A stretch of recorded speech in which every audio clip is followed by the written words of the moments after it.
तो गवर्नमेंट ने कॉन्फिडेंस में आकर के केसीटी एग्ज़ाम कंडक्ट तो करवा ली, पर वहाँ पर किसी भी तरह की सोशल डिस्टेंसिंग और सैनिटाइजेशन रूल्स को फॉलो नहीं करा गया। सिर्फ एक पेपर पे लिखा हुआ था कि आपको वहाँ पर रूल्स फॉलो कर रहे हैं, पर उसे किसी ने भी फॉलो नहीं करा। आप देख सकते हैं कि यहाँ पर स्टूडेंट्स की भीड़ कितनी ज़्यादा थी। ये जितने भी वीडियोज़ मैं आपको दिखा रहा हूँ, ये सारे ट्विटर पर अपने स्टूडेंट्स ने डाले थे जो कि एग्ज़ाम देने गए थे, और फिर उन्होंने शेयर करी वहाँ की ग्राउंड रियलिटी।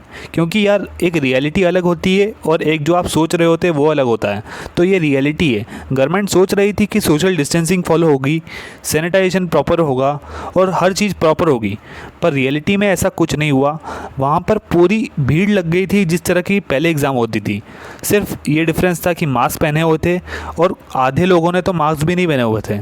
और वहाँ पर इस तरह की सिचुएशन देख के लगता है कि नीट और जेईई अगर कंडक्ट होती है तो बहुत ही बुरी कंडीशन हमारे इंडिया में होने वाली है, क्योंकि आने वाले टाइम में केसेस बहुत ज़्यादा तेज़ी से बढ़ने वाले हैं। तो देखते हैं कि क्या होगा। बहुत ही ज़्यादा सैड न्यूज़ थी ये, क्योंकि आने वाले टाइम में हमारे नीट और जेईई के लिए भी ऐसा कुछ हमें देखने मिल सकता है। Thank you very much. ये वीडियो छोटा सा था, आपको बताना था कि क्या रियलिटी की कंडीशन है। Thank you very much.